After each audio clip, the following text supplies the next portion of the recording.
시청자 여러분 안녕하십니까. 뉴스특보입니다. 잠실인 오후 2시에 헌법재판소에서는 최종 변론이 있을 예정입니다. 취재기자 연결해서 이 소식부터 전해 듣죠. 조성진 기자. 네, 헌법재판소에 나와 있습니다. 자, 최종 변론을 앞두고 있는 상황인데 대통령 소추위원단 쪽 그리고 대통령 대리인단 쪽 분위기는 어떻습니까? 네, 이제 오후 2시 최종 변론 시작까지는 약 30분도 채 남지 않았습니다. 헌법재판소 앞은 그야말로 긴장감이 감돌고 있습니다. 경찰 병력 2개 중대 이상이 헌법재판소 앞에 배치돼 만약의 사태에 대비하고 있습니다. 또 헌재 내부로 출입하는 인원들에 대해서도 일일이 신분증을 확인하는 등 무척 삼엄한 경계를 취하고 있습니다. 아침에는 탄핵에 반대하는 시민 100여 명이 모여 태극기와 성조기를 든 채 집회를 벌이기도 했습니다. 또 오전에는 기자를 사칭한 60대 여성이 헌법재판소 내부까지 침입했다가 발각돼 경찰에 끌려나가는 일도 있었습니다. 오늘 역사적인 최종 변론을 지켜보기 위한 시민들의 반응도 뜨겁습니다. 오전부터 이미 헌재 방청권을 받으려고 그 정문 앞에 시민들이 길게 줄을 선 상황입니다. 조 기자, 박근혜 대통령은 오늘 헌재에 출석하지 않는다라고 이제 이미 확정이 돼 있는 상태고 양쪽의 이 대리인단 또 이 소추위원단은 어떻게 변론에 임할 생각입니까? 네, 박근혜 대통령이 출석하지 않기로 하면서 절차는 13년 전 노무현 전 대통령 탄핵 심판을 거의 그대로 따를 전망입니다. 우선 재판부가 양측의 출석을 먼저 확인한 뒤 국회 측부터 최종 변론을 시작합니다. 이어 대통령 측도 최종 변론을 진행할 예정인데 사실 어느 정도의 시간이 걸릴지는 아직 알 수 없습니다. 다만 선례를 봤을 때 통상 30분씩 주어지는 변론 시간을 훌쩍 넘길 것으로 예상됩니다. 노무현 전 대통령 탄핵 심판 당시에는 3시간 넘게 걸렸습니다. 여기에 변수도 있습니다. 그 대통령 측은 최종 변론에 들어가기에 앞서 헌재 재판부에 강한 이의를 제기할 것으로 보이는데요.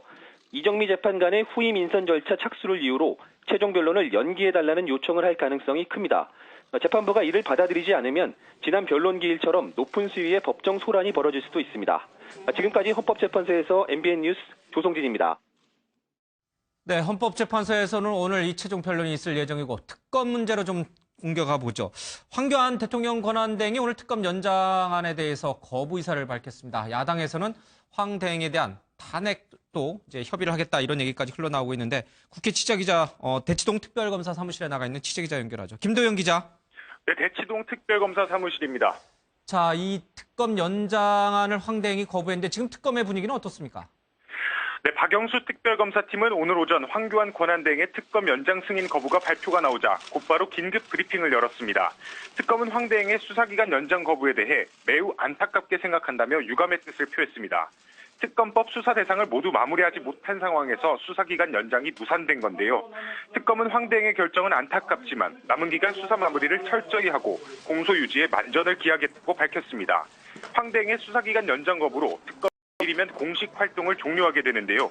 특검은 다음 달 초쯤 수사 결과를 종합해 발표할 것으로 보입니다. 특검이 마무리하지 못한 수사는 앞으로 검찰이 넘겨받아 진행하게 됩니다. 특검에게 이제 남은 시간은 하루밖에 없습니다. 이 하루 동안 특검이 할 수 있는 수사 뭐가 있습니까? 네, 특검은 오늘 이재용 삼성전자 부회장과 최지성 미래전략실장 등 삼성 관계자를 재판에 넘길 것으로 보입니다. 최순실 씨와 최경희 전 이화여대 총장도 포함해 10여 명을 무더기로 재판에 넘길 예정인데요. 수사기간 연장이 무산되고 내일이면 수사가 종료되기 때문입니다. 또 잠시 뒤인 오후 3시에는 법원에서 이영선 청와대 행정관에 대한 구속영장 실질심사가 열립니다. 이 행정관은 청와대에 비선 의료진이 드나들도록 도왔다는 혐의를 받고 있는데요. 이 밖에도 박근혜 대통령과 최순실 씨 사이에 차명폰을 지인의 대리점을 통해 개통해줬다는 혐의도 함께 받고 있습니다. 특검은 오늘 밤이나 내일 새벽 구속영장 발부 여부가 결정되는 대로 이영선 행정관을 재판에 넘긴다는 방침입니다. 지금까지 대치동 특별검사 사무실에서 MBN 뉴스 김도형입니다. 네, 헌법재판소의 최종 변론 여기에다가 이 황교안 대통령 권한대행의 특검 연장 거부 정치권이 요동치고 있습니다. 네 분과 함께 얘기 나누죠. 고영신 한양대 특임 교수, 정미경 전 국회의원, 최진봉 성공회대 교수, 조대진 변호사가 오늘 뉴스특보와 함께합니다. 어서 오십시오. 네. 예. 자, 먼저 이 헌법재판소의 이 최종 변론부터 좀 짚어보겠습니다. 잠시 뒤 한 20여 분 뒤면은 아마 이제 양측 대리인단과 소추위원단이 모두 등장할 것으로 보이는데. 지금 헌재 재판소 앞에 굉장히 긴장감이 돌고 있어요. 아마 양측 지지자들이 대거 몰려온 것 같아요. 그렇죠? 오늘이 이제 마지막 예. 최종 변론이라는 게 이제 마지막 사실상의 재판이 오늘 끝나는 거예요. 그 다음부터는 이제 재판관들끼리 모여서 회의를 해요. 평이라고 예, 부르는 그걸 거. 예. 평이라고 이제 하지요. 예. 그러니까 이제 양쪽에 이제 지지하시는 분들이 예. 오늘을 기점으로 해서 이제 기다려야 되는 거잖아요. 예.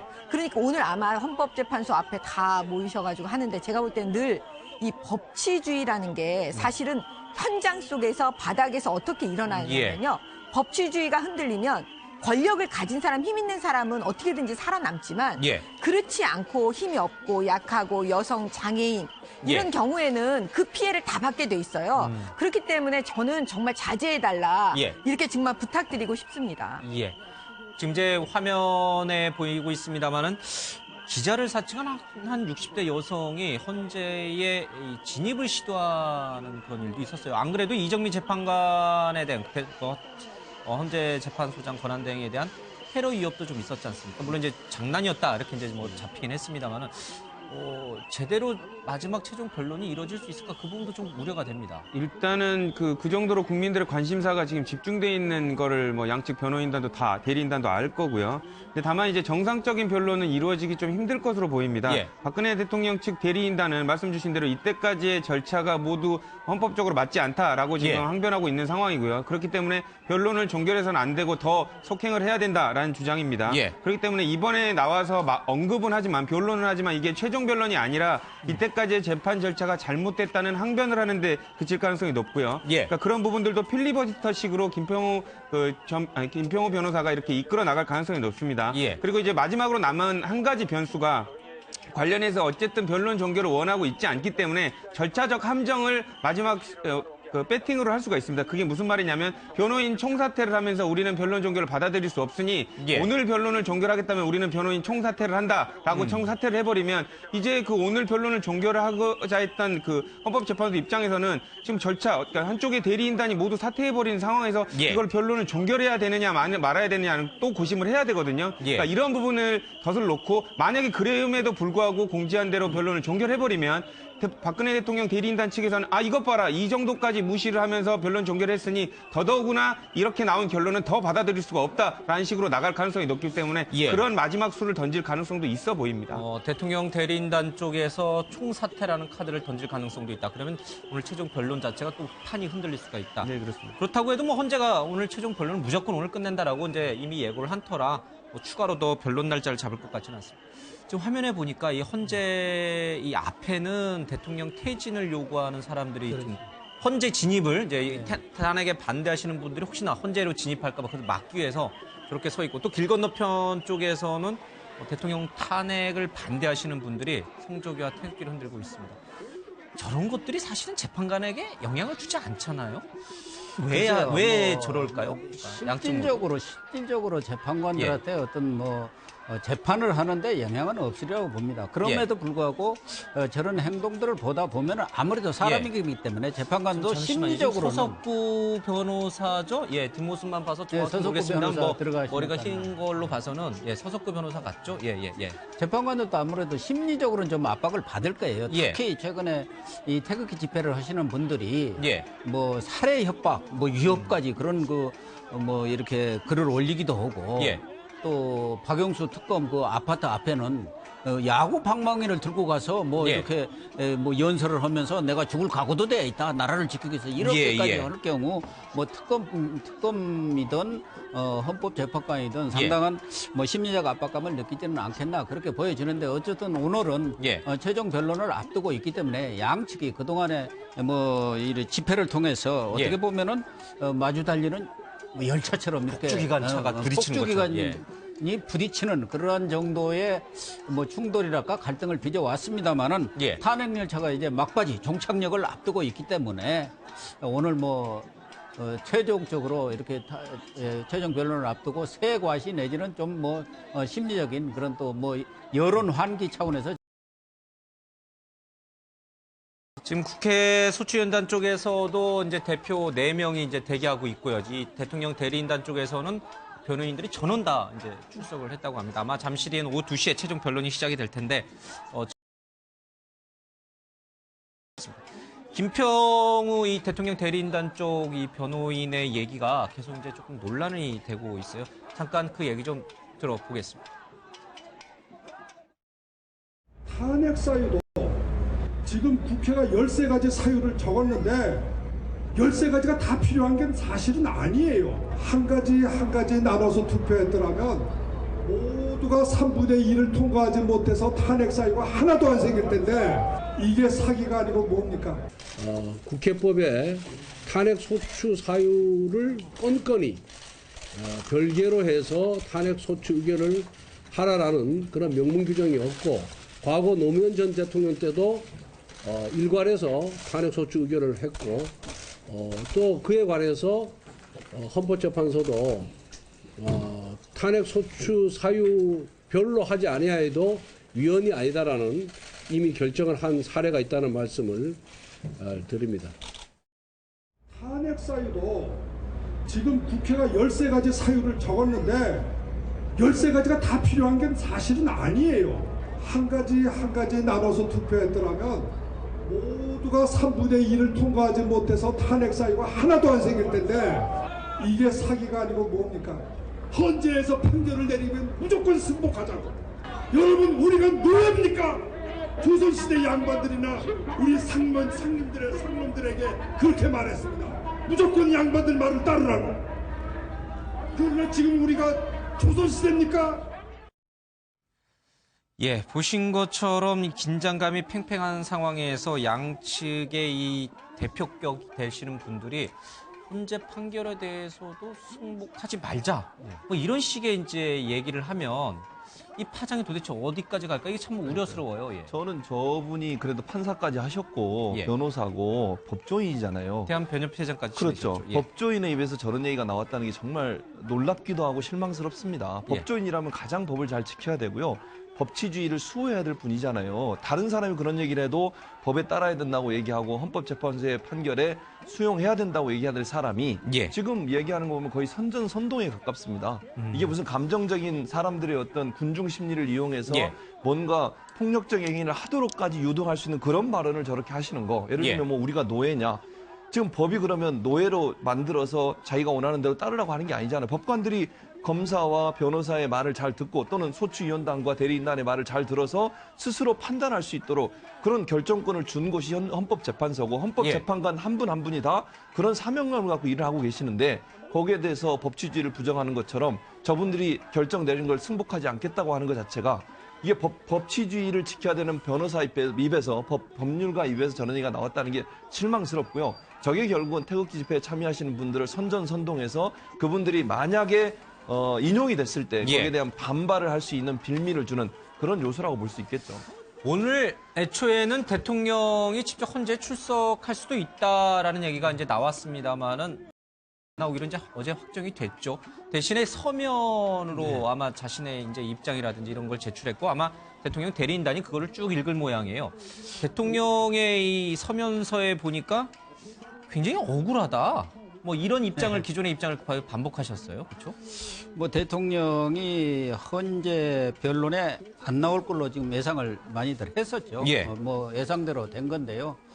사실은 대통령이 본인 얘기대로 그동안 뭐 쭉 얘기했던 대로 뭐 미르 K 스포츠 설립이라든가 이런 것도 순수한 뜻이고 또 뭐 거기에서 어떠한 이익도 취하지 않았고 뭐 잘못이 없다 한다면은 헌재에 나와서 떳떳하게 자기 변론도 하고 자기 주장도 하고 그걸 밝히는 게 가장 합당한 도리이죠. 그러나 뭐 그동안 뭐 여러 차례 얘기들이 많이 나왔습니다만은 헌재에 나와서 뭐 이런 국회 측 소추위원이라든가 헌법재판관들의 그런 송고 질문 이런 부분이 좀 부담스럽기도 했을 뿐만 아니라 뭐 이런 결과가 경우에 따라서는 역풍이 불어올 수도 있고 또 후에 검사의 그런 그 조사를 받을 경우 또 불리한 그런 면으로 작용할 수 있기 때문에 여러 가지를 감안해서 일단 안 나오기로는 한 것 같습니다만은 일단 오늘 최종 이런 변론에서는 본인의 그런 그 준비 서면 그것을 가지고 변호인이 나와서 대통령의 어떻게 보면 대독을 한다고 할까요? 그렇겠죠. 그런 것을 하는 것 같습니다. 그러나 뭐 박근혜 대통령은 지금까지도 한 번도 지금 국회에서 소추한 13가지 그런 헌법과 법률 위반에 대해서 승복한 적이 없고 단 한 가지 있다 한다면은 연설문 일부 도움 받았다는 거. 그 외에 대해서는 자기가 국가를 위해서 또 통치 행위로서 한 행위이기 때문에 전혀 잘못이 없다. 뭐 그런 입장을 이번에도 똑같이 뭐 나와서 피력하지 않겠나 그렇게 보여집니다. 예, 대통령의 이 서면서에는 무슨 내용이 들어갈지는 사실 대부분 다 유추가 돼요. 그러나 이 앞서 이제 잠깐 우리 고 교수님이 말씀하신 연설문 일부를 고쳤다는 부분에 대해서 이미 특검 수사 결과 일부가 아니라 한 95건 정도가 이제 확인이 됐죠. 그리고 전화 통화도 수십여 차례 이 비선 통화가 있었던 것도 확인이 됐고. 그렇지만 그럼에도 불구하고 대통령은 끝까지 이 사익을 취한 바 없다. 미르케이 스포츠재단은 선의로 국정을 위해서 한 것이다. 이런 얘기도 좀 하고 계시고. 그 논리가 헌재 재판관들을 움직일 수 있을지 어떻게 보세요? 지금 그 강일원 재판관에 대해서 기피 신청을 했었잖아요. 예. 근데 왜 그랬냐면 강일원 재판관이 사실 송곳 질문을 계속 했었어요. 그랬겠죠. 지금 말씀하신 것처럼 미르재단하고 K재단에 K스포츠재단에 그 돈을 선한 의지로 만약에 돈을 재벌로부터 받았으면 국정 차원이다. 그렇게 지금 얘기하시는 건데 그랬다면 왜 그렇게 증거인멸을 왜 하라고 했고 안종범 수석은 왜 거짓 위증하라고 이렇게 시켰냐. 이거를 강일원 재판관이 사실 물었습니다. 그거에 대해서. 그랬더니 확인해서 답변하겠다고 하고 아마도 제가 알기로는 지금까지 그 대통령 측 대리인단에서 답변을 하지 않았어요. 이 질문 박근혜 대통령 출석하면 당연히 이 질문 나오겠죠. 왜 국정 차원인데 그렇게 몰래 했느냐? 그렇죠. 왜 증거를 다 없애려고 했느냐? 이 질문에 대한 이제 답변을 직접 하셔야 되는 거예요. 그렇기 때문에 제가 볼 때는 그 질문을 답하기가 어렵잖아요. 사실은. 서면에 그렇게 썼지만 헌법재판관을 움직이기가 쉽지 않다. 왜냐하면 지금 여기 나오셔가지고 박근혜 대통령은 그냥 혼자 그냥 진술만 하기를 원했는데 헌법재판소 측에서는 진술만 갖고는 안 되고 우리 측의 신문을 받으셔야 한다라고 얘기를 했기 때문에 저는 부담스러웠을 것 같아요. 또 한 가지 대통령 서면서에 들어가 있을 내용으로 추정되는 게 세월호 7시간 관련한 내용이 분명히 들어가 있을 거예요. 그동안에 많은 언론에서 잘못된 보도도 분명히 있었어요. 뭐 세월호 7시간 동안 대통령이 시술을 받았을 것이다. 뭐 이런 보도가 사건 초기부터 불거져 왔는데 그 부분은 확인되지가 않았잖아요. 결국은. 그렇죠? 7시간의 행적은 결국 뭐 일부는 드러났습니다만 최종적으로 시술을 했는지 안 했는지 그 여부는 확인되지는 않았어요. 미확인이에요. 뭐 일부에서 뭐 김영재 원장에 관련된 뭐 횟수라든지 이런 부분들이 나오긴 했지만 특정된 시점으로 딱 특정 지을 수는 없는 부분이고요. 또 그 당시에 정황을 제일 잘 알고 있었을 것으로 보이는 이영선 행정관이 입을 다물고 있기 때문에 관련된 부분을 헌법재판소가 정확히 판단하기는 좀 어려울 것으로 보입니다. 이제 그 최종 변론에 관련된 진술서에도 관련된 부분을 구체적으로 이렇게 뭐 증거로 특검 조사를 통해 가지고 밝혀진 부분이 없기 때문에 애둘러서 아마 표현했을 가능성이 높고요. 다만 그 소명이라든지 대통령의 책무에 관련된 부분은 모두 이행을 했고 안 밝혀진 부분에 관련돼서는 뭐 사사로운 부분이다라고 지금 넘어갈 가능성이 높아 보입니다. 어쨌든 그렇지만 헌법재판소가 의구심을 갖고 있고 의심을 갖고 있는 부분에 대한 명쾌한 해답은 아니기 때문에 오히려 그런 부분이 변명으로 비춰질 가능성도 배제할 수가 없고요. 오히려 이런 부분들 때문에 만약에 지금 아까 의원님께서 말씀 주셨지만 헌법재판소로 나오면 명확히 물어볼 부분들이 많이 있었거든요.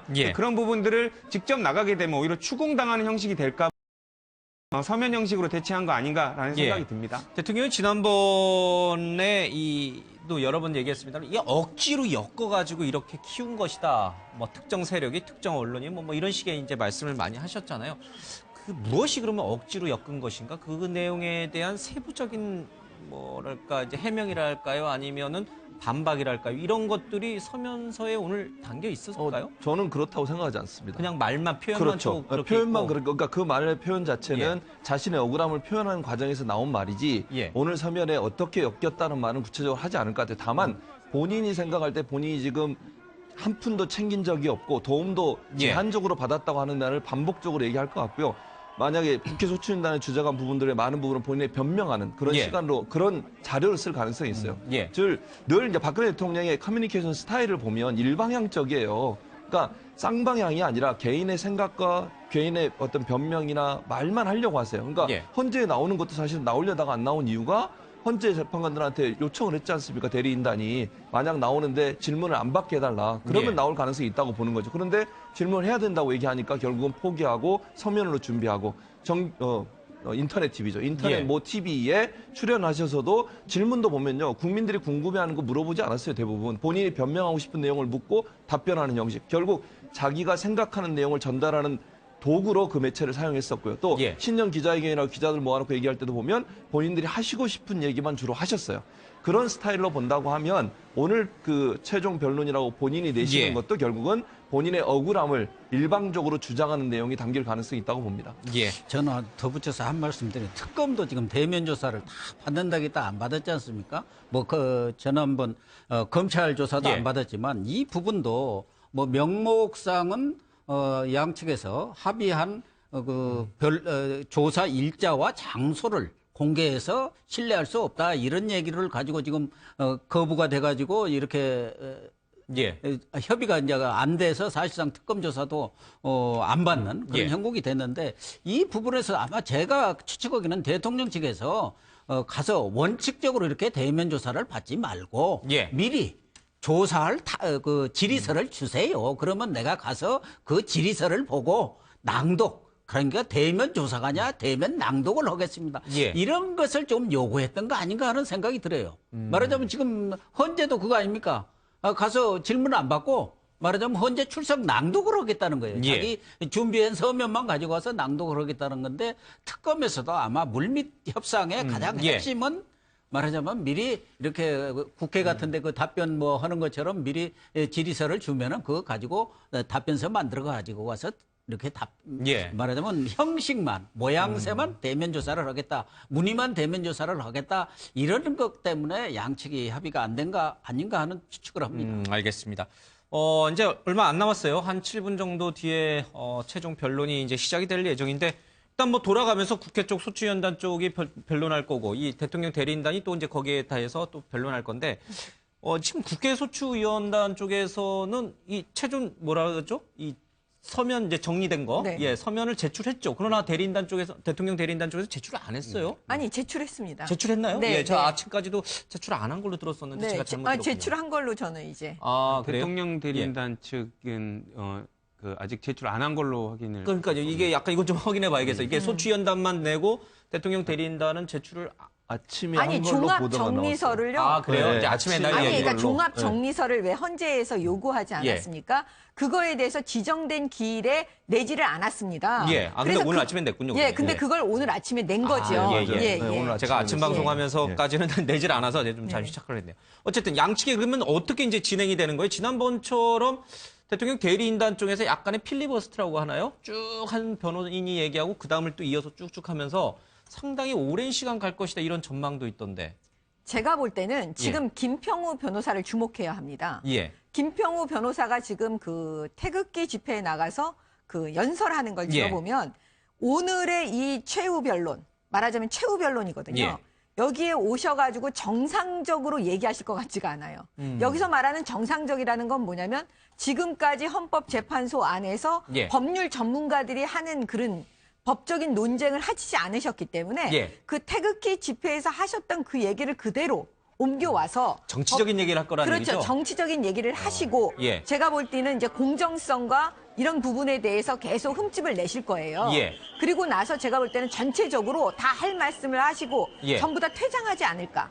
저는 그런 생각이 듭니다. 알겠습니다. 지금 제 화면에 누가 이렇게 좀 경찰이 누굴 데리고 가는 것 같죠? 저쪽 어딘가로 데리고 가는데 아마 지금 기자를 사칭해서 60대 여성 한 분이 이제 헌재 들어가다가 이제 잡혔다는 얘기가 들리고 지금 화면에 보는데 경찰들이 또 어떤 분을 이렇게 끌고 간다고 해야 되나요? 예, 데리고 이제 저쪽 탄핵 반대 집회하는 쪽으로 들어가는 모습이 보였습니다. 아마 길 하나 사이로 이제 양측이 대척하고 있기 때문에 자칫 이제 감정이라든지 이제 흥분 상태가 돼서 충돌이 일어날까봐 아마 서로 못 가게 서로 상대 진영으로 넘어가지 못하도록 경찰이 차단하고 있는데 그 틈을 뚫고 누군가 또 저쪽 헌재 재판소 진입을 시도했던 모양인 것 같습니다. 말씀 계속하시죠. 그러면 이 대통령 대리인단 지난번 노무현 전 대통령 때는 이 변론이 최종 변론 기간이 한 3시간 남짓 걸렸어요. 그렇죠? 오늘 헌재 재판관들은 무조건 끝까지 듣겠다. 하고 싶은 말 다 해라. 다만 변론 날짜를 옮길 일은 없겠다. 뭐 이 정도 각오잖아요. 그러면 한밤중까지 갈 수도 있지 않을까? 뭐 정치적 구호가 됐든 아니면 그게 뭐 법리적인 구호가 됐든 뭐가 됐든 간에 대리인단 쪽에서도 할 말 많다. 뭐 끝까지 하는 거 아닌가? 더라도 예. 대통령 측 대리인단이 하고 싶은 거 다 하셨으면 좋겠어요. 예. 그냥 그렇게 하면 그래도 정상적인 이 테두리 안에서 오늘을 마치는 거잖아요. 예. 근데 그렇게 하지 않을까 봐 사실 안타까운 거예요. 지금부터 이제 나오는 얘기가 이의 제기를 신청한다. 네. 이런 얘기가 먼저 나오는 거고요. 네. 정상적 변론을 시작 못할 수도 있고. 이제 시작하기 전에 이의 제기를 한다는 건 오늘 최종 변론의 부당성을 예. 얘기하는 거죠. 더 연장해달라. 예. 계속 그다음에 증인 신청은 또 하실 수도 있고. 그렇기 때문에 제가 볼 때는 정상적인 테두리 내에서 가지 않을 가능성이 높아 보입니다. 예. 그러면 어떻게 되는 거예요? 헌법재판소는 오늘 최종 변론이라고 못을 박았는데 대리인단이 그걸 안 받아들이는 거예요? 증인 신청도 또 하고 이 변론은 좀 더 연기해야 된다. 뭐 이런 주장을 할 경우에 어떻게 되는 거예요? 당연히 물론 추가 채택할 증인이라든지 증거 방법이 있음에도 불구하고 종결을 하면 그건 소송에 있어서 그 하자가 있게 되는 겁니다. 근데 하자가 있게 돼요? 그렇죠. 예. 왜냐하면 당연히 입증해야 될 자료를 직권으로 재판부가 채택을 안 하면 그거는 관련해서 재심 사유가 되는 건 맞습니다. 근데 지금까지 충분하게 입증할 시간이 있었고 재판장이 합리적 판단을 했다는 이런 어느 정도 합리적 근거가 있어서 이제 관련된 소송 지휘에 따라서 변론을 종결하는 것은 문제가 없고요. 관련된 판례들도 이런 부분에 따라서 소송을 종결하는 것이 재심 사유가 되지 않는다는 여러 가지 판례들도 있거든요. 예. 근데 지금은 이제 대통령 측 대리인단에서는 우리가 여러 번 증인을 신청을 하고 여러 가지 입증 방법, 뭐 예를 들면 녹취록에 관련된 부분을 검증을 하자 법정에서 이런 부분을 받아들이지 않았다고 해서 예. 재판부가 임의적으로 강일원 재판관이 증거 채택에 관련된 직권 사항에 관련돼서 재심 사유를 발생할 수 있는 사유가 있었다라고 하고 있지만 사실상 헌법재판소 재판관 이정미 권한 대행은 그 얘기를 하고 있거든요. 예. 너무 많은 시간이 있었다. 그리고 그 전에 대리인단들이 추가되기 전에도 그런 시간은 충분했고 지금 박근혜 대통령 대리인단이 추가로 요구하는 증인이나 증거 방법들도 예. 이미 특검이나 검찰 조서를 통해 가지고 이미 확인된 부분이 대부분이기 때문에 심증에 어떤 영향도 미치지 않는다는 취지로 얘기를 하고 있거든요. 예. 그렇기 때문에 이 부분을 박근혜 대통령 대리인단 측이 입증 방법에 관련된 증거 채택 관련해서 재심 사유로 삼더라도 받아질 가능성은 희박하다고 보여집니다. 예. 그렇기 때문에 이거는 정당한 소송 지휘이기 때문에 이런 부분을 변론 종결을 하더라도 크게 문제될 것 같지는 않아 보입니다. 그러니까 농구 경기장에서 예. 지금 다 농구하고 농구 심판을 다 심판 보는 사람 농구 심판을 보고 있는 거예요.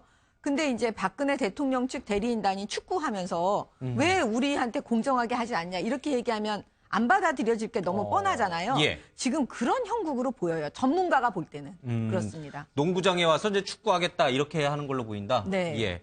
농구장에서 농구를 해야죠. 축구를 하면 안 되죠. 예. 그러니까 지금 전문가들이 다 안타까워하고 있습니다. 예. 근데 사실 지금 대통령 대리인단 쪽에서는 할 말이 많아요. 오히려 소추위원단은 대통령 탄핵 심판을 빨리 예정대로 진행해라라는 논리 하나만 갖고 접근해가지만 지금 대리인단 쪽에서는 뭐 탄핵은 정치적으로 잘못된 판결이었다, 선택이었다. 그러니 이걸 빨리 기각을 해라. 그렇죠. 또는 각하를 해라. 네. 아니면 최종 변론인을 더 연기해라. 그렇죠. 그러니까 갖고 있는 카드가 많아요. 변론하는 과정에서 내밀. 아마 대통령 대리인단이 만만치는 않을 거예요. 그냥 이렇게 순수하게 3시간 만에 끝내거나 그러진 않을 것 같아요. 네, 그러니까 헌재 재판관들도 그랬지 않습니까? 오늘 만약에 충분히 얘기할 기회를 주겠다 그랬어요. 어쨌든 시간이 길게 가더라도 뭐 대리인단 측, 대통령 대리인단 측에서 말을 하고 싶어하면 제가 볼 때 그게 크게 끊질 않을 거예요. 뭐 예를 들면 공격을 한다거나 아니면 법관들에 대해서 인격 모독적인 그런 발언을 할 가능성도 있는데 그러면은 제재를 가하겠지만 제가 볼 때 대리인단이 무슨 말을 하든 일단 들어줄 것 같아요. 근데 국회 소추위원단은 네 분이서 15분씩 얘기하기로 했어요. 그러니까 1시간이면 끝나요. 권성동 위원장을 필두로 해서 네 분이서 15분씩 얘기하기로 지금 계획을 세웠거든요. 거기는 1시간이면 끝나고 나머지 시간을 지금 말씀하신 것처럼 지난번 김평호 변호사가 1시간 35분 했어요. 그러니까 이분들이 그리고 뭐라고 얘기했냐면 국회 소추위원단 4명 하겠다고 이미 계획을 세워서 발표를 했어요. 그런데 대통령 대리인단은 몇 명이 할지도 모르겠다. 그 얘기도 안 했어요. 얼마나 얘기할지도 모르겠다. 결국 부당성, 재판에 뭐 본인들 스스로 생각할 때 재판의 부당성, 그다음에 기각돼야 되는 이유 또는 각하시켜야 되는 이유 이런 여러 가지 이유들을 다양한 사람들이 오랫동안 시간을 끌면서 얘기할 가능성이 있죠. 그게 첫 번째 가능성. 근데 두 번째 가능성은 두 분이 아까 얘기했듯이 혹시나 중간에 우리는 너무나 부당하다고 생각해서 전원 사퇴한다고 퇴장할 가능성도 전혀 배제할 수는 없는 상황이라고 볼 수 있겠죠. 헌재 재판관들에 대한 그 발언 수위도 사실은 굉장히 오늘 좀 저희들이 주목을 해봐야 되는데 변론 자체보다는 편파성, 뭐 이런 부분에 대해서 재판관의 편파성, 정치적 성향, 뭐 이런 부분을 또 대리인단이 따지고 들 가능성도 있어요.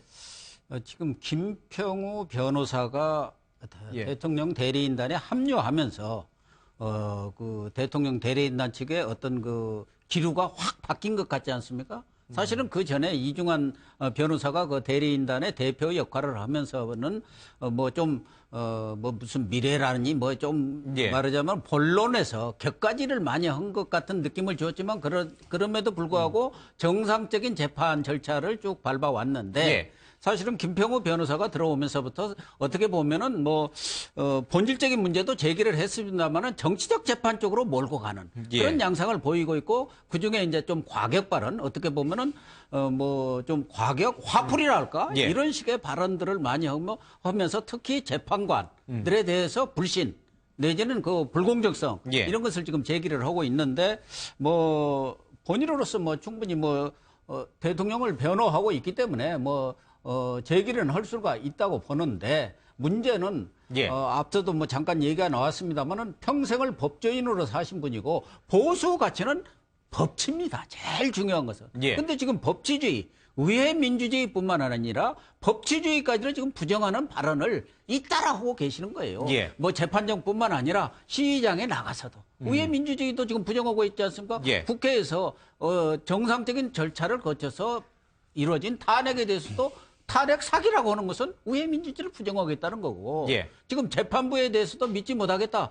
이 헌재가 지금 자멸의 길로 가고 있다고 하면서 헌재 결정 자체까지도 이거 이 조선시대 논리도 예. 안 맞습니다만은 조선시대 무슨 헌재가 양반은 아니지 않습니까? 거기에 따른다고 해서 그게 노예는 아니잖아요. 예. 그런 법의 최후 보루인 헌재까지도 지금 불행하는 발언을 하고 계시는데 저는 오늘 그래요. 저 국회에서 보면은 의사 진행 발언에 하다가 여야가 싸우다가 본론으로 들어가지도 못하고 국회가 끝나는 그 상임이라든가 끝나는 예. 경우가 참 많았지 않습니까?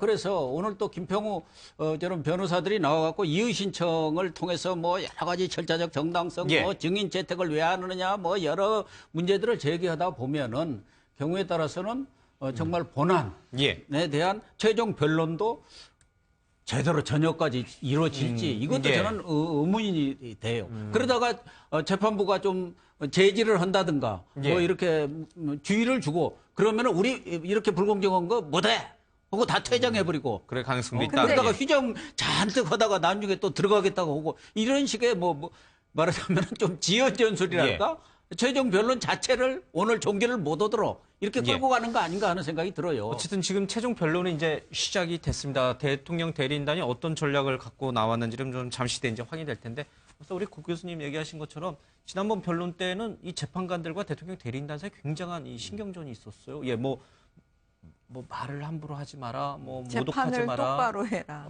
이런 식의 네. 얘기도 있었고, 지금 이중환 대리인단 쪽 대표 변호사는 이 8명의 헌재 재판관들로 이루어진 이 재판 구성 문제, 재판부 구성 문제가 굉장히 중요한 대리인단의 핵심 카드로 지금 쓰겠다라는 식으로 지금 나오고 있거든요.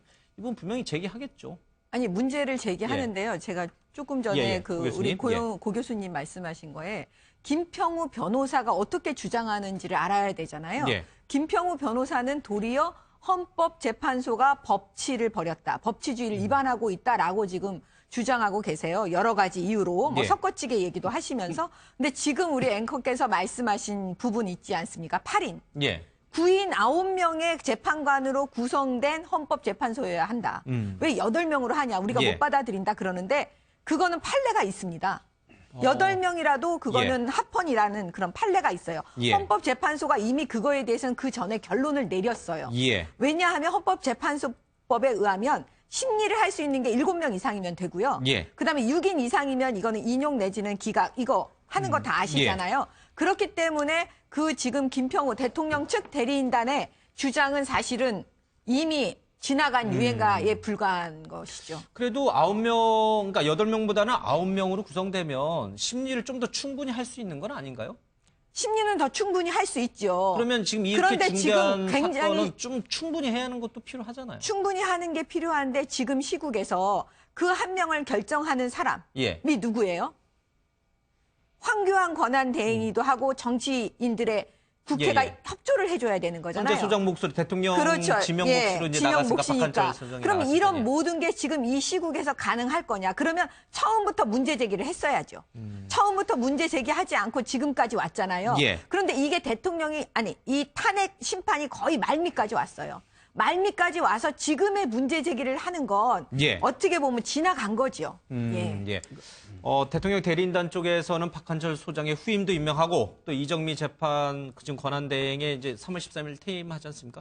그럼 그 이후에 후임도 임명을 해서 9명 체제로 간 다음에 다시 이 사건을 충분히 좀 해보자. 아마 이게 이제 오늘 핵심 전략이 될 것 같아요. 일단 9명으로 헌법이 그거를 요구를 하고 있기 때문에 9명으로 예. 맞춰 하는 게 제일 좋죠. 근데 이제 그게 부족하더라도 7명에까지 모자라지 않으면 그게 판결하는데 위헌성은 없다라고 지금 아까 의원님께서 말씀하신 예. 대로 판례가 있습니다. 그리고 만약에 지금까지 박근혜 대통령 대리인단이 국회 소추인단이 제시하는 증거들에 대해서 구체적인 반박을 할 정도로 치열하게 법리적인 논방이 있었다면 이거는 더 지켜봐야 될 가능성이 충분히 있다고 보여집니다. 예. 하지만 박근혜 대통령 측 대리인단이 국회 소추위원단이나 특검이 내놓는 자료에 대해서 개별적이고 구체적인 반박을 하는 경우가 거의 없었습니다. 그리고 그런 데다가 오히려 지연하는 듯한 모습을 너무나도 현격히 보여줬기 때문에 예. 이번에 관련된 주장을 사건이 심판되기 성숙도라고 하죠. 거의 판결만 하면 되는 상황이 있어서 다른 절차적인 문제를 제기하는 것은 이건 시간을 끌려는 것으로밖에 보이지 않는 부분이고요. 예. 헌법재판소가 바라보기에도 이런 부분들 아까 말씀 주셨지만 오히려 중요한 문제는 당연히 그 시간을 갖고 천천히 판단하는 게 좋습니다. 하지만 너무 쉬운 문제, 너무 명확한 증거, 너무 명확한 증거들이 남아있는 경우에는 시간을 끌 필요가 없어서 빨리 끝내야 되는 것이죠. 예, 지금 이제 최종 변론이 시작이 됐고요. 예상한 대로 대통령 대리인단 쪽, 그러니까 대표 변호사인 이중환 변호사 얘기인데 재판부 구성 문제를 이제 들고 나왔네요. 이게 뭔가 부당하다. 이런 얘기를 지금 아마 시작을 하고 있는 것 같습니다. 근데 보통요, 재판부가 이렇게 열심히 재판을 하는 경우도 없어요. 왜냐하면 열심히 한다는 건 뭐냐면 이 정국을 빨리 좀 이렇게 마무리를 지어주겠다는 사실이 어떤 국민의 뜻과 헌법재판소 측의 재판관도 아마 그런 판단을 해서 빨리빨리 우리가 열심히 할 테니 빨리빨리 따라와 주세요. 열심히 해주세요. 사실 이게 밑바탕에 깔려 있는 건데 우리가 전문가들이 볼 때 안타까워하는 건 박근혜 대통령 측 대리인단이 너무 열심히 안 하는 거예요. 너무 지연작전하고 이러니까. 그래서 헌법재판소 재판관을 설득하지 못한 게 아닌가. 사실 이런 우려를 합니다. 알겠습니다. 이제 어떻게 최종 변론이 진행이 되는지는 저희들이 이제 속보 자막을 통해서 좀 실시간으로 알려드리겠습니다. 이 최종 변론이 끝나도 문제일 것 같아요. 이제 말씀하신 대로 이제 평의에 들어가잖아요. 그렇죠? 그러니까 이제 재판관들이 이제 입장을 쓰는 거란 말이에요. 이게 최종 결론을 내기 위해서. 그 평의 과정에 들어갈 때 지금 이정미 권한대행의 경우에도 지금 신변 위협을 받고 있다 이런 얘기 있는데 정상적으로 이 평의를 하고 그다음에 자신들의 의견을 담을 수 있을까 모르겠어요. 뭐 재판관들이 뭐 일부 위협이 있다고 해서 뭐 이런 어떤 평의 또 자기의 의사 결정에 큰 뭐 장애 요인은 되지 않는다고 봅니다. 이정미 재판관은 저희 아파트에 가춘줄에 살아가지고 요즘 보면은 그 파출소에서도 가끔 순찰을 도우니 차가 왔다 갔다 하더라고요. 그래서 뭐 지금 나온 얘기로는 이정미 권한대행이 양측의 최후 진술은 되도록 1시간 이내에 해달라. 그러니까 다 합쳐서 1시간 이내는 아니었죠. 한 사람이 한 명이 얘기를. 지난번에 근데 김평우 우리 변호사께서는 1시간 35분을 하셨어요. 그러니까 1시간 이내로 좀 줄여달라. 너무 길게 하는 경우 올 저녁 12시도 넘길 수도 있지 않습니까? 그러면 내일로 넘어가는 거니까 그런 것 같은데 어쨌든 이제 최종 변론이 끝나면은 본격적인 이제 평의에 들어가지 않겠습니까?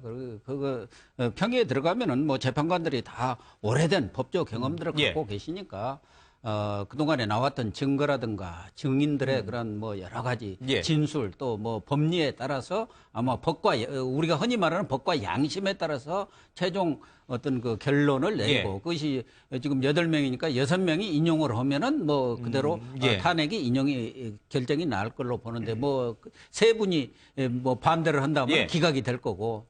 근데 저는 하나 걱정이 되는 것은 지금 너무 많은 언론이라든가 대다수 여론들은 당연히 이거 인용되는 것 아니냐. 지금까지 나왔던 증거라든가 여러 가지로 봐서는 인용되는 게 너무 당연하다고 할 수 있는데 또 어떤 전문 변호사들 얘기를 들어보면은 그냥 여론이라든가 언론에 보도된 것과 달리 법리적으로 이렇게 명백히 따질 때는 또 다른 결론이 나올 수도 있다.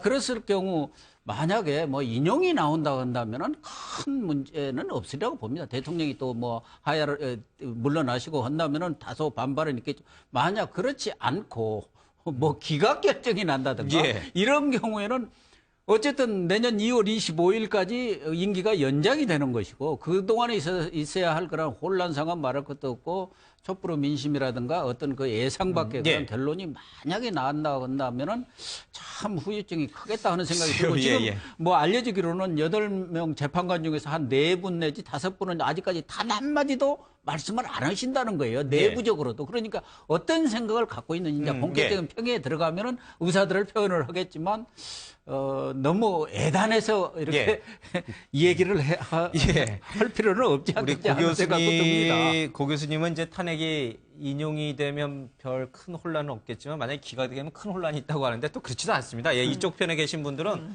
만약에 이게 인용이 됐다가는 뭐 아스팔트에 피가 넘쳐나고 뭐 내란이 일어날 거고 막 그런 얘기 많이 하지 않습니까? 근데 김평우 변호인이. 그러니까 어느 쪽으로 결론이 나도 상당한 혼란이 발생할 것은 뭐 예측이 가능합니다. 탄핵 심판의 결론을 물론 이제 나오기 전까지는 뭐 예단을 할 수는 없지만 저희들이 그래도 충분히 예상할 수 있는 근거가 되는 게 저희들은 이제 탄핵 심판, 대통령 탄핵 심판에 관련된 모의고사를 이미 한번 치렀습니다. 노무현 대통령 때. 그때 다른 기관이 아닌 헌법재판소 스스로 구체적인 기준을 나열을 한 적이 있습니다. 그래서 세부적으로 검토를 했었거든요.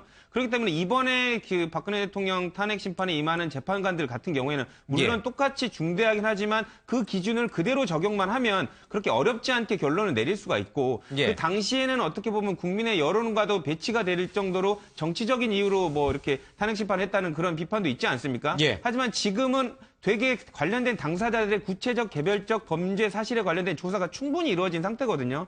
그리고 그런 조사에서 박근혜 대통령과의 연결고리에 관련된 부분을 수사기관이 지금 스스로 지금 확인해주고 있는 부분이기 때문에 그런 구체적인 증거들, 특검에서 확보한 증거들과 함께 그리고 헌법재판소가 예전에 노무현 대통령 탄핵 때 세웠던 그 기준으로 부합한다면 이번에는 큰 법리적인 갈등이나 고뇌 없이 쉽게 결론을 내리지 않을까라는 예상을 해봅니다. 좋습니다. 오늘 아침에 뭐 한 언론 보도니까 김평우 변호사가 이제 자신을 좀 혁명가로 불러달라고 했는데 아마 진짜 탄핵이 인용됐다가는 이 김평우 변호사 말대로 뭐 혁명이 일어날지 아니 저쪽도 마찬가지예요. 만약에 기각이 되면 저쪽에서도 뭐 혁명이 일어날 것이라는 얘기를 계속 양쪽이 모두 혁명을 얘기하고 내란 얘기를 공유하고 있는 것 같습니다.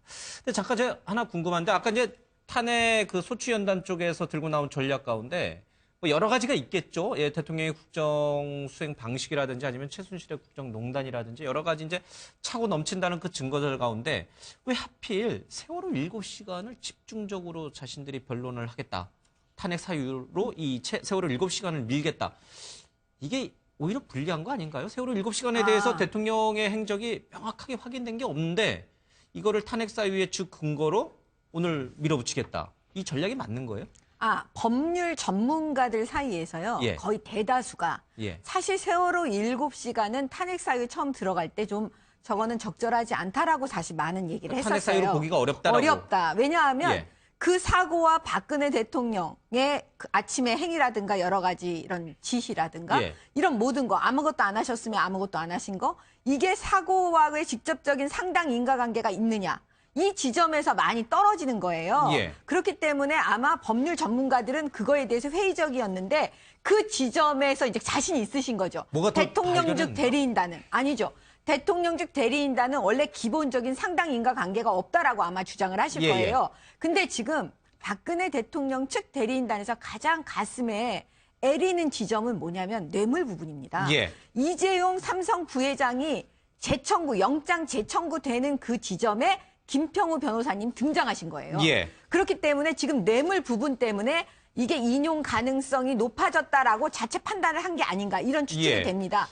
그래서 이제 정치적인 그런 헌법재판소 재판관들을 향한 공격을 막 시작하시잖아요. 그러면은 지금 이제 그건 대통령 대리인단의 전략인데 그 소추연단 쪽에서 이 세월호 7시간에 대해서 집중적으로 부각시키겠다라는 건 아마 그러면 좀 잘못 알려진 내용이겠네요. 그렇죠? 소추연단 쪽에서는 그걸 부각시킬 이유가 없잖아요. 그렇죠. 소추연단 쪽에서는요. 뇌물 부분에 아주 신경을 많이 쓸 겁니다. 그러니까요. 그럼 이제 아마 좀 잠시 전에 나갔던 자막이 조금 잘못 알려진 자막이 아닌가. 모르겠어요. 정확히 뭐 권성동 소추위원장이 정말 세월호 7시간을 한번 강하게 탄핵 사유로 한번 밀어보겠다. 뭐 그렇게 했을 수도 있을까? 그렇게 할 가능성도 있어 보입니다. 왜냐하면 예. 지금 뭐 아까 말씀 주신 대로 일부 법학자들이 관련해서 세월호 관련된 임무를 방기했다는 것과 그 관련된 사고의 수습에 관련된 직접적인 연관성을 박근혜 예. 대통령한테 책임을 물을 수 없다라는 게 그런 논리들이 있거든요. 예. 근데 하지만 재판관들이 이번에 질문을 할 때 세월호 7시간에 관련된 부분을 박근혜 대통령 측에 여러 번 물어봤습니다. 예. 해명을 해라고도 여러 번 요구했는데 이게 대답을 이쪽에서 못하고 있는 겁니다. 그러니까 그런 부분들, 그러면 본인들이 정말로 억울하고 이런 부분에 대해서 소명할 부분이 있으면 개괄적으로라도 밝혀야 할 텐데 오히려 이렇게 적극적으로 재판관들조차도 관심을 갖고 있는데 대답을 못한다? 그러면 그 부분이 오히려 증거는 없지만 증거는 안 나왔기 때문에 이게 오히려 이제 그 부분을 나머지 부분들은 다 증거가 나와버리지 않았습니까? 예. 유일하게 세월호 7시간 부분만 증거가 안 나왔습니다. 그렇기 때문에 이 부분을 갖고 항변하라는 것 자체도 어떻게 보면 증거가 안 나왔기 때문에 본인들이 면피하려는 이런 그 작전에 불과하다라는 거를 강조하기 위해서 그거를 주장할 수도 있을 것 같습니다. 알겠습니다. 자, 이제 변론이 시작된 지 한 10여 분, 16분 정도 지나가고 있습니다. 양측이 핵심 전략이 무엇인지 이제 자막으로 쭉쭉 나오고 있습니다. 아마 이걸 보시면서 어느 지점에서 이 양측의 의견이 충돌하고 있는지 재판관들이 양측의 주장을 어떻게 이해할 것인지 한번 시청자 여러분들도 한번 생각해 보시기 바랍니다.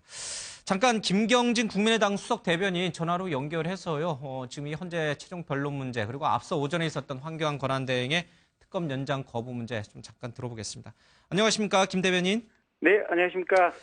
예, 저희들이 지금 화면으로도 보고 있습니다만, 지금 헌재 앞에서는 긴장감이 감돌고 있습니다. 양측의 이 지지자들이, 뭐 충돌까지는 아니긴 합니다만은, 서로의, 입장을 강하게 주장하고 있는데, 좀 걱정이에요. 이 탄핵 심판이 어떤 결과를 낳든지 간에 그것을 수용하지 않겠다라는 움직임이 양쪽 모두에서 감지되고 있는데, 국민의당은 어떤 입장이에요?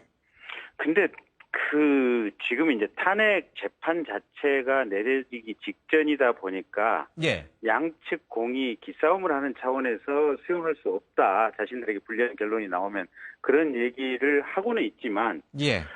이쪽도 공이 결론이 내려진 이후에는 그거를 거부할 방법이 없습니다. 혁명이 일어날 것이다. 뭐 이런 얘기 하잖아요. 내란이 일어날 것이다. 피바다가 대한민국에 헌법 질서가 있고 국법 질서가 있고 예. 있는 지점이 있는데 혁명은 누가 혁명을 일으킵니까?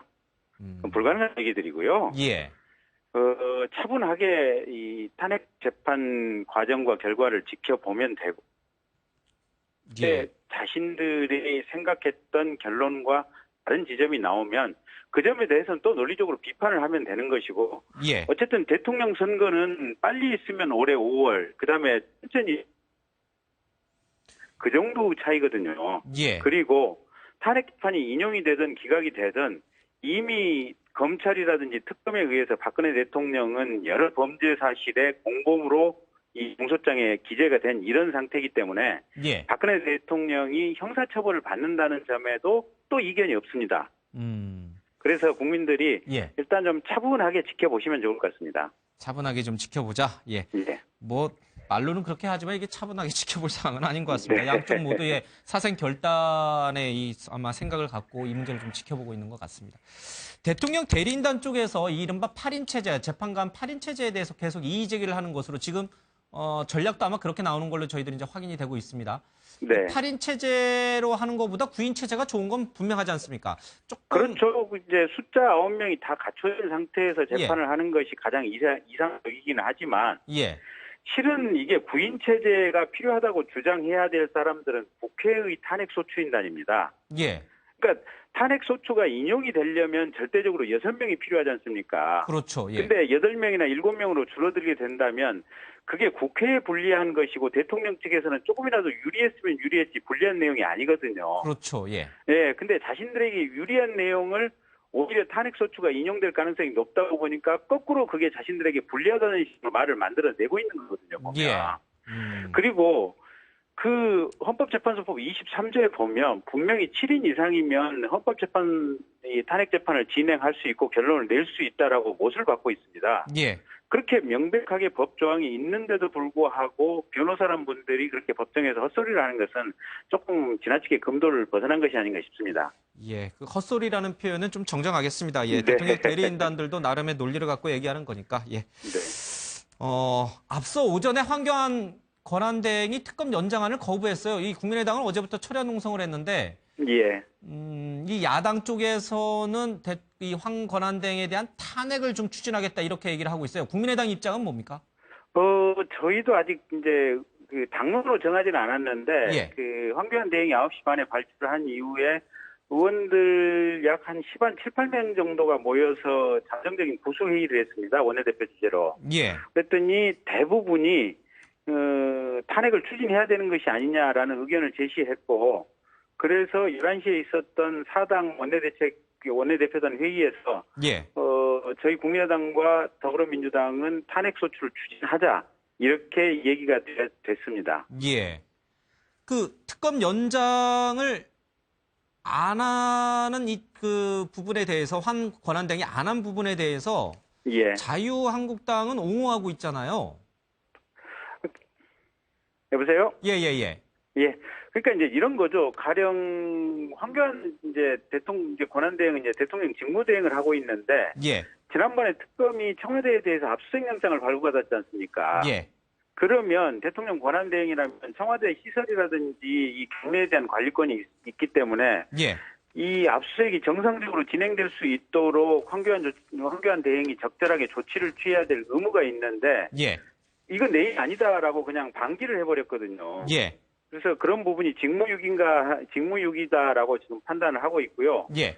두 번째는 이 특검법 자체를 처음에 국회에서 연장하겠다고 하는 각당의 합의를 전제로 해서 만들었던 부분이 있고, 예. 또 실제 수사 과정에서 목표했던 수사의 한 30-40% 정도밖에 지금 완성이 되지 않았습니다. 예. 그래서 재벌 수사라든지 또 검찰 내부의 우병우 사단 수사라든지 여러 가지 수사가 지금 미진했으면 당연히 한 달 정도는 수사기간 연장할 수 있도록 허가해야 되는 이게 기속 재량 사항인데, 예. 황교안 총리가 이걸 마치 생각을 하고 이게 불허를 했습니다. 예. 결국은 황교안 총리는 이게 박근혜 대통령 지금 검찰이나 특검에 의해서 이 범죄자로 규정이 되어 있는 박근혜 대통령의 호위무사를 자처하고 있는 것이어서 예. 황교안 총리의 직무집행 자체가 헌정 파괴 행위를 하고 있다. 이렇게 보고 탄핵을 추진해야 한다라는 의견이 대다수의 입장을 이룬 것입니다. 알겠습니다. 예.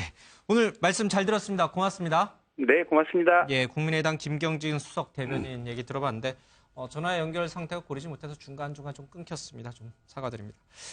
고 교수님, 네. 이 특검 연장 관련해서 지금 바른정당이 황 권한대행에 대해서 탄핵을 추진하는 것에서 발을 살짝 뺐어요. 아직 이제 입장을 정리 못한 것으로 전해졌는데 좀 부담스러운 건가요? 그러는 모양이죠. 바른정당이 요새 지지율이 워낙 오르지도 않고, 예.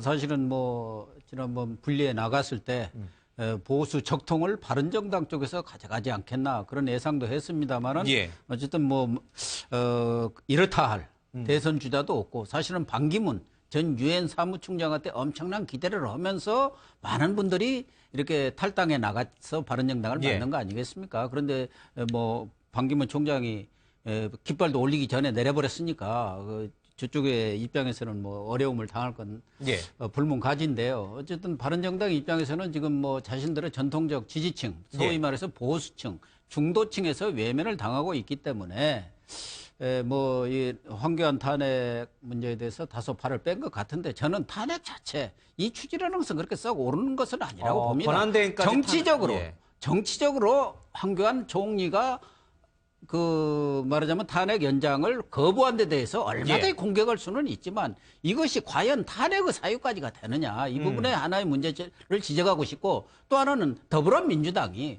그러면 전에 책임 총리를 먼저 했었어야 해요. 책임 총리 그거 허락할 때는 반대했지 않습니까? 그래서 책임 총리하고 그 후에 탄핵을 추진해도 아무 문제가 없었는데, 그때 또 정치적 이해관계 때문에 총리 필요 없다고 그랬지 않습니까? 김병준 총리 후보자 김병준도 있고 또 다른 사람을 얼마든지 추천을 할 수도 있는 그런 상황에 그건 거부해가지고 지금 이런 상황을 가져오지 않습니까? 예를 들면 지금 그 당시에 책임 총리를 임명을 했더라면 탄핵 연장이다 이런 부분 가지고 이렇고 저렇고 할 필요도 없는 거예요. 그때 그렇게 했어야 하는데 정치적 실책을 했다고 보는 것이고, 저는 황교안 대행이 이런 특검 연장을 아는 것에 대해서는 저는 옳은 결정은 아니라고 봅니다. 자신의 정치적 어떤 이해관계, 정치인 황교안으로서 결정을 해서는 안 되고 대통령 권한대행으로서 정말 특검의 수사상 연장의 필요성이 있느냐 여부를 가지고 판단해야 하는데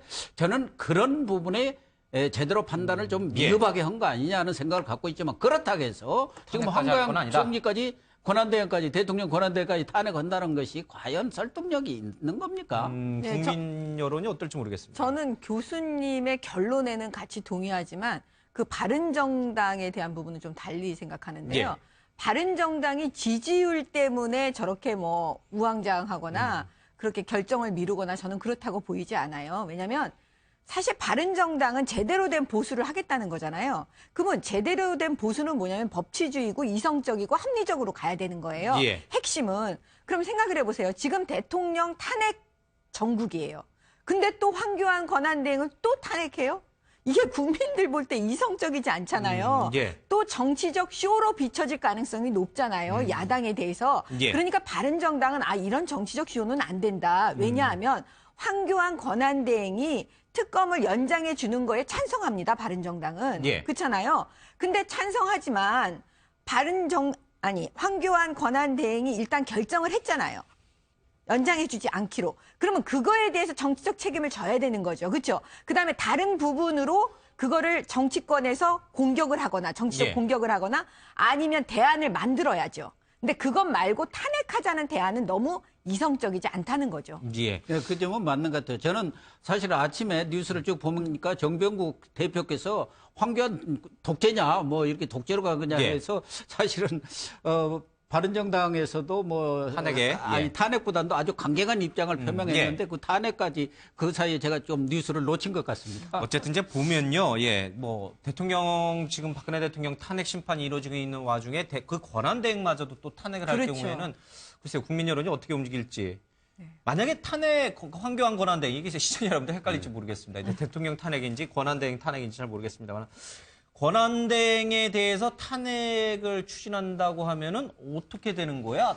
만약 이제 가정한다면 어떤 절차를 어떻게 밟아가게 되나요? 그 헌법 65조에 똑같습니다. 그 대통령이나 국무위원 그리고 그 국무총리에 관련된 부분에 관련된 탄핵에 관련된 절차가 나와 있거든요. 다만 이제 대통령과 국무총리 나머지 국무위원에 관련된 부분은 대통령의 탄핵과는 다르게 이제 의결이라든지 발의 요건이 조금 더 완화되어 있습니다. 대통령보다는. 권한대행은 탄핵하기가 더 쉬워요. 쉽게 그렇죠. 말하면. 근데 일반적으로는 대통령이 아닌 그 총리나 국무위원한테 관련돼서는 직접 바로 탄핵을 하기보다는 대통령한테 해임 건의를 합니다. 보통 그렇죠. 그렇죠. 대통령이 있으면. 그리고 왜 그러냐면 해임 건의에 관련된 그 발의 요건하고 의결 정족수가 그 나머지 국무위원, 국무총리에 관련된 그 탄핵에 관련된 의결 정족수와 발의 정족수하고 거의 똑같거든요. 그렇기 때문에 해임 건의안을 해서 통과를 시키면 이거를 대통령이 안 받아들이면 탄핵까지 간다라는 그 상징적 경고입니다. 그렇기 때문에 안 할 수가 없는 부분인데요. 이번 같은 경우는 해임 건의할 대통령이 없지 않습니까? 그렇기 때문에 황교안 총리에 관련돼서도 이런 정치적 행보를 보이면서 특검 연장을 안 하는 것이 국회가 이미 합의한 실제적 진실을 발견하기 위한 것을 방해한다라는 취지로 해서 지금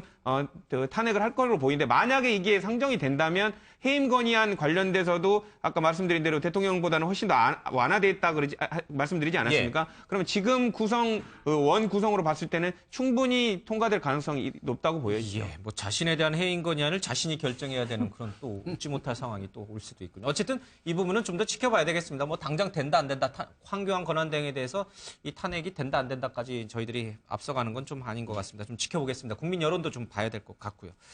근데 이제 어쨌든 이 권한대행이 특검 연장을 거부함에 따라서 특검은 이제 내일 종료를 하게 됩니다. 그동안에 많은 성과도 있었고, 근데 사실 특검의 그동안의 이 활동을 보면서 뭐 잘했다라고 하시는 분도 있지만 또 뭔가 잘못했다 이런 부분도 있어요. 대통령 대면 조사를 하지 못했던 부분도 어떤 특검의 전략적 실수 아니냐 뭐 이런 얘기도 좀 하고 또 이 과정에서 우리 언론도 확인되지 않은 미확인 보도를 너무 사실인 것처럼 특검발로 특검이 최순실의 10조 원을 뭐 포착을 해서 독일 검찰이 추적하고 있다. 같이 공조를 하고 있다. 뭐 이런 식의 기사는 뭐 아직 미확인 기사죠. 그렇죠. 확인이 안 된. 독일 검찰은 그런 적 없다라고 또 얘기하고 있고. 그런 것들은 좀 폐해인 것 같아요. 그럼요. 그러니까 언론에서 먼저 경쟁이잖아요, 사실은. 언론의 시청률 경쟁을 하다 보니까 먼저 보도를 해야 되는 그런 압박감이 있고 그것이 결국 이제 확인되지 않은 것도 먼저 속보로 보도를 하는 그런 경향이 보이는데 그게 결국 이제 특검의 조사에도 부정적인 영향을 미치고 국민들의 의식에도 부정적인 영향을 미치는 거 아니겠습니까? 특검은 일단 뭐 전체적으로 저는 개인적으로 전체적으로는 특검이 잘했다고 저는 생각을 해요. 다만 이제 아까 지적하신 것 중에 반대 쪽에서 생각하는 논리는 너무 삼성 쪽에 집중한 거 아니냐. 예. 그러다 보니까 다른 걸 놓친 게 아니냐는 생각이 들기도 하지만 그럼에도 불구하고 삼성은 사실 대통령 뇌물죄하고 직접적인 연관이 있고 특검이 어쨌든 대통령의 탄핵에 가장 중요한 영향을 미칠 수 있는 뇌물죄 부분을 집중적으로 팔려고 했던 건 중요한 포인트이기 때문에 어쩔 수 없이 해야 된다고 저는 생각을 해요. 예. 그게 물론 인력의 한계, 그다음에 기간의 한계 이런 여러 가지 문제들 예, 때문에 지금 이제 특검 고발된 피의자들에 대하여 시간이니까 좀 들어볼게요. 기소 여부를 검토한 후 내일 최종적으로 일괄 처리할 예정입니다. 다음은 청와대 압수수색 관련입니다. 특검은 특검법 수사 대상에 대한 증거 수집을 위하여 청와대 압수수색이 반드시 필요하다고 판단한 후 2017년 2월 3일 청와대에 대한 압수수색 영장을 집행하고자 하였으나 대통령 비서실장 및 경호실장의 불승인으로 무산되었습니다. 이후 특검은 황교안 대통령 권한대행에게 협조를 구한 한편 법원에 영장 집행의 정당성에 대한 판단을 구하였으나 각하 결정을 받은 바 있습니다. 수사기간이 만료한 수사기간 만료가 임박한 현 시점에서 특검으로서는 청와대가 제시한 임의 제출 방식을 검토하였으나 실효성이 없다고 판단되어 현행법 해석상 청와대 압수수색은 최종적으로 불가하다는 판단을 하였고 영장 만료 기간인 내일 압수수색 영장을 반환할 예정입니다. 특검은 법원에서 적법하게 발부된 영장을 집행하지 못한 점에 대하여 매우 유감스럽고 아쉽게 생각하며 향후 이와 같은 사태가 재발되지 않도록 법원에서 제시한 바와 같이 입법적 해결 방안을 강력히 촉구하는 바입니다.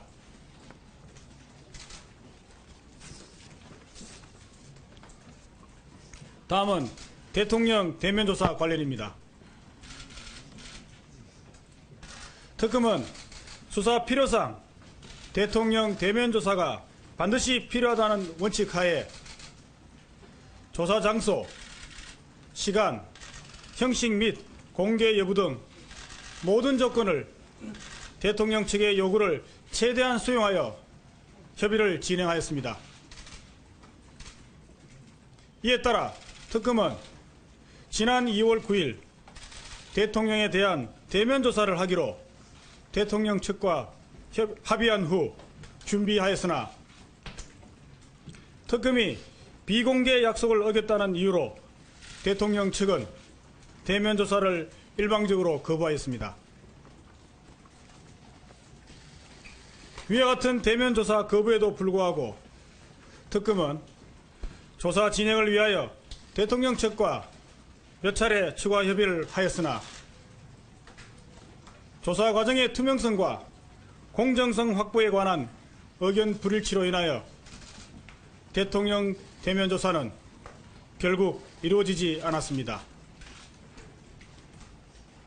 특검은 대통령 대면 조사가 무산된 것에 대하여 유감의 뜻을 표함과 아울러 매우 안타깝게 생각하는 바입니다.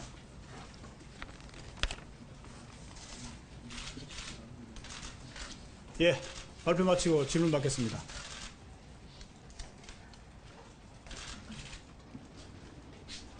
예, 마이크 여기 이쪽에.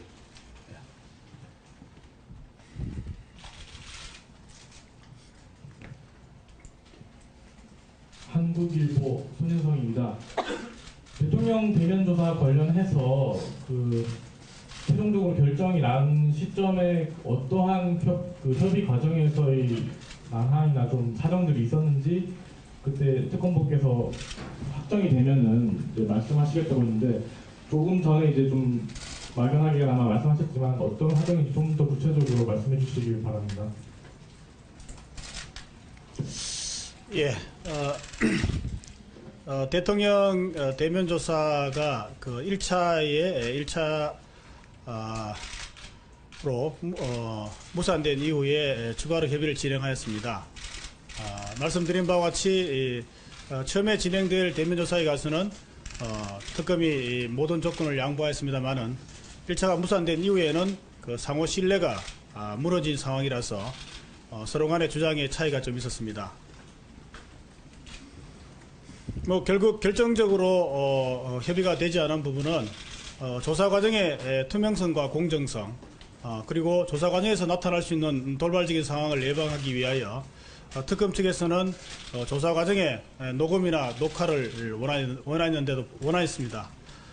이에 대하여 대통령 측은 녹음 녹화는 절대로 불가하다는 입장을 고수하였고, 이와 같은 사정이 최종적으로 대통령 대면 조사에 무산되는 가장 결정적 이유가 된 것으로 알고 있습니다. 네, 다음 질문 받겠습니다.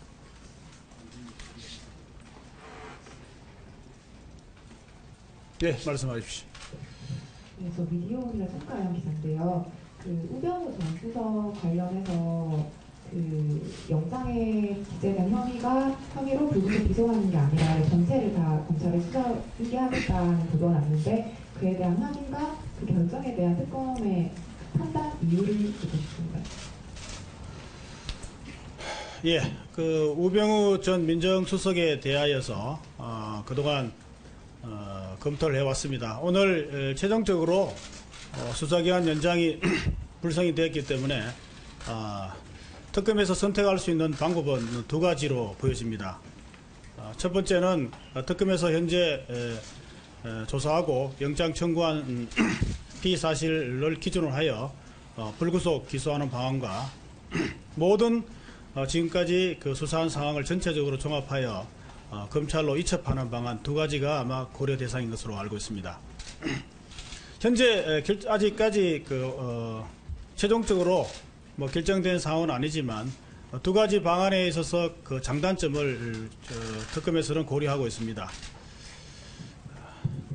현재로서는 특검에서 수사했을 경우에 수사 대상의 제한과 그리고 지금 기소할 경우에는 다른 개인적인 비리에 대해서 조사가 되지 못한다는 그런 염려 때문에 현재로서는 모든 상황을 종합하여 검찰로 이첩하는 방안에 약간 무게가 실리고 있는 상황입니다. 최종적인 결정은 내일 할 예정입니다. 네, 말씀하십시오. 이게 이종호입니다. 그 2월 9일날 한 차례 대면 조사가 이제 판사 직전까지 갔었기 때문에. 예, 지금 이제 이규철 특검보 얘기를 듣는 도중에 헌법재판소 앞에서 약간 지금 소동이 일어난 것 같습니다. 얼핏 정확히 지금 화면에 드러나진 않습니다만은 이 태극기 집회 쪽 참가자와 경찰 사이에 약간의 충돌이 좀 있는 걸로 지금 보여집니다. 몸싸움이 일어난 것인지는 아직 좀 확인은 안 됩니다만은 많은 카메라 기자와 경찰들이 에워싼 것을 봐서는 약간의 물리적 충돌이 있지 않았나 이렇게 좀 생각합니다. 이게 참 걱정스러워요. 그러니까 오늘도 저렇게 걱정스러운 일이 지금 벌어지고 있잖아요, 사실 실제로. 근데 실제로 이제 인용이 되든 기각이 되든 그날이요. 제가 볼 때는 앞으로가 더 지금 문제가 심각합니다.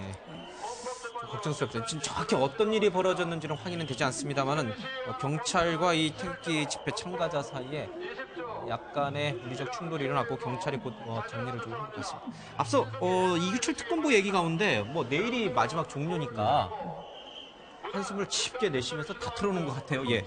양측 대통령 변호인 쪽과 이 특검의 대면 조사 결정적 이유가 녹음. 특검 쪽에서는 그걸 원했고 박 대통령 측에서는 그걸 원하지 않았다. 왜 대통령 측에서는 녹화 녹음을 거부했을까요? 그거를 남겨놓으면 탄핵 관련된 자료로도 당연히 제출될 수가 있고 추후에 특검 기간이 종료된 뒤에 여죄에 관련된 수사가 인지가 되면 또 그것도 관련된 진술로서 비교할 수가 있거든요. 그리고 이제 뭐 어쨌든 대면 조사가 결렬될 가장 중요한 이유가 지금 나왔습니다. 예. 녹화 녹음 때문에 지금 안 한다는 게 가장 큰 이유였을 것으로 보이는데 이거는 청와대가 좀 착각하고 있는 것 같아요. 청와대의 박근혜 대통령은 참고인이 아닙니다. 피의자로서 지금 적시돼 있고 피의자 성격으로 지금 조사를 받는 것이고 다만 형사 소추만 안 될 뿐이지 지금 피의자로 조사를 받는 거거든요. 형사소송법에 보면 관련된 피의자에 관련된 영상 녹화에 대해서는 동의를 받을 필요가 없습니다. 알려주기만 하면 당연히 녹화를 할 수 있게 돼 있습니다. 그럼에도 불구하고 본인들이 이거를 협의해서 특권인 것처럼 활용해가지고 대면 조사를 안 받겠다? 크게 착각하고 있는 것 같습니다. 특검 쪽이 녹음 녹화를 양보할 수는 없는 거예요, 대통령. 그럼 나중에 혹시 말 바꾸기 조서와 또 다르게 대통령이 이제 난 그런 말 한 적 없다 특검 가서 이런 식으로 나올 가능성 때문에 특검도 양보하기가 어려운 건가요? 녹음 녹화 문제?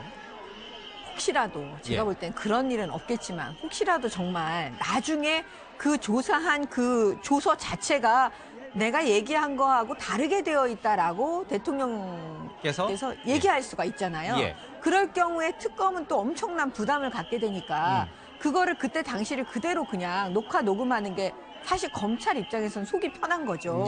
그렇기 때문에 아마 그걸 양보 못했던 것 같아요. 그러니까 예를 들면 방금 말씀하신 강압 수사나 아니면 뭐 폭언을 했다거나 뭐 그런 일은 없겠지만 그렇게 얘기할 수 있는 빌미를 주는 거 아니겠습니까? 검찰 입장에 특검 입장에서는 녹음이나 녹화를 해놓으면 누가 봐도 공정하게 판단할 수 있는 근거 자료가 있는데 그게 없는 상태에서 나중에 논란이 되게 되면 없는 말도 만들어낼 수 있고 또 본인이 얘기했던 것과 다른 진위가 잘못 전달돼서 조서에 기록됐다고 주장할 수도 있기 때문에 그런 점에 있어서는 특검 입장은 당연히 다른 분도 아니고 대통령을 상대로 지금 조사를 하는 거 아니겠어요? 그렇다고 하면 녹음과 녹화가 필요한 부분이죠. 과거에 노무현 전 대통령 때는 어떻게 했어요? 그때 검찰에서 조사받을 때 다 녹음 녹화 돼 있나요? 그때 관련돼서 뭐 그 부분을 확인을 해봐야 되지만 일반적으로는 뭐 그 필요가 있다면 당연히 녹화를 합니다. 그리고 그 당시에는 이제 어떻게 조사가 됐는지 모르겠지만 지금 이번에 특검이 녹화 녹음을 하려고 했던 이유는 지금 관련돼서도 정당한 수사를 한 당사자들도 최순실 씨가 무슨 뭐 자기를 멸망시키려 하고 있다, 무슨 강압수사했다고 이미 얘기를 하고 있습니다. 근데 그거와 관련된 공모자라고 지금 분류가 되는 박근혜 대통령이 또 그 조사에서 똑같은 얘기를 안 하라는 보장이 없거든요. 더더군다나 지금 혹시라도 본인들은 정말 조심해서 특검이 조사를 했음에도 불구하고 이런 부분 확인할 수 없는 강압수사라는 주장이 나오게 된다면 박근혜 대통령 입에서 나오게 된다면 정말로 박근혜 대통령은 강압수사의 피해자 코스프레가 가능하게 되는 시나리오가 만들어져 버리는 것이죠. 그러니까 이런 부분을 예방하기 차원에서라도 이런 부분을 그냥 조사하기에는 너무나도 부담스러울 것으로 보입니다. 알겠습니다. 언제 최종 변론이 시작된 지 한 뭐 40여 분 남짓 지났는데 글쎄 뭐 이게 열기가 너무 과열된다라고 해야 될까요? 어쨌든 경찰과의 약간의 물리적 충돌도 좀 있는 것으로 보입니다. 현장 그림 보고 있는데 정확히 어떤 일이 벌어진지 모르겠습니다. 계속해서 호루라기 소리 들리는 거 보니까 한쪽에서는 헌재로 진입하려고 하는 것 같고 경찰은 또 그걸 막으려고 하는 것 같고 그런 상황이 아닌가 싶기도 합니다. 저는 그러니까 안타까운 것은 뭐냐면 자기 의사를 표현하는 건 존중받아야 되지만 어떤 형태의 폭력적인 행위도 해서는 안 되고요. 경찰이 그거에 대해서는 처벌을 강하게 해야 된다고 생각해요. 그래야 양측 의원이 건전하게 자기 생각을 얘기할 수 있는 기회가 보장되는 거지 저런 식으로 어떤 형태로 폭력적인 행위를 하는 것 자체를 그냥 묵인하면 저게 더 크게 번질 수 있어요. 그럼 경찰 입장에서는 단호하게 대처를 했으면 좋겠습니다. 이정미 권한대행에 대해서도 신변 위험 문제가 좀 있었지만 이 박영수 특검에 대해서도 집 앞에 몰려가서 몽둥이를 들어야 될 때가 됐다. 뭐 이런 그러니까 지금 저게 또 마찬가지입니다만은 어느 정도 기싸움이라는 성격이 있기 때문에 뭐 좀 와와 소리를 지른다든가 깃발을 흔든다든가 할 수는 있어요. 문제는 지난번 세계적으로 한국 시위 문화에 대해서 깜짝 놀란 게 뭡니까? 100만, 200만이 모였는데도 아무런 폭력적인 그런 행위가 없었지 않습니까? 오히려 경찰차에 올라가는 거 그 시위하는 사람들이 내로라기 갖고 진정을 시키고 또 끝난 뒤에도 청소 깨끗이 함으로 인해서 한국의 정치적 수준뿐만 아니라 폭력 문화 이건 정말 세계적인 어떤 그 시위 문화에 대해서 정말 어디 유네스코에 등록해야 할 정도라는 그런 찬사가 나왔는데 지금 우려되는 것은 태극기 집회가 시작되면서 상당히 파괴가고 거기에 뭐 야구 방망이다 쇠차 흠살까지도 뭐 들고 나와 쇠 파이프까지 들고 나왔다는 얘기들이 나오고 있고 또 거기 태극기 집회에 가서 말하자면은 뭐 탄핵 관련된 어떤 유인물을 나눠주다가 폭력을 당했다는 얘기까지 지금 나오고 있지 않습니까? 여러 가지 얘기들이 나오고 있는데 그것은 정말 우리 보수의 가치는 책임과 법치라든가 이런 것들인데 그런 부분들을 지금 방기하고 있는 것이고 더군다나 예를 들면은 특검 앞에 가서 특검 사무실 앞에 가서 어느 정도의 뭐 시위를 한다든가 그건 용인이 되지만 지금 박영수 특검의 집 앞까지 가서 평온한 그 개인의 삶 거기는 박영수 특검만 사는 게 아니지 않습니까? 그 아파트에는 다른 주민들도 다 사는데 거기 가서 다른 주민들의 평온한 삶까지도 파괴하는 그런 행위는 있을 수도 없는 데다가 아침에 내가 텔레비를 보면서 보니까 어떤 분이 뭐 이 야구 방망이를 들고 와서 나는 8살 먹은 딸한테 내 생명은 나라에다 바쳤다. 말하자면 내가 이거 야구 방망이를 휘둘러서 무슨 일이 벌어져서 내가 혹시 감옥에 가더라도 뭐저라 하는 뜻의 그런 애들한테 그런 얘기까지 했다고 하면서 뭐 아주 자랑스럽게 나와서 연설을 하던데 정말 어떤 시임을 하든 폭력은 없어야 합니다. 알겠습니다. 지금 헌법재판소에서는 최종 변론이 진행이 되고 있고요. 환경권한대행은 이제 특검 연장을 거부했습니다. 야3당은 이 탄핵을 추진하겠다는 얘기까지 있습니다. 정치권이 좀 혼란 속으로 빠져드는 것 같습니다. 오늘 뉴스 특본 여기서 접겠습니다. 고맙습니다.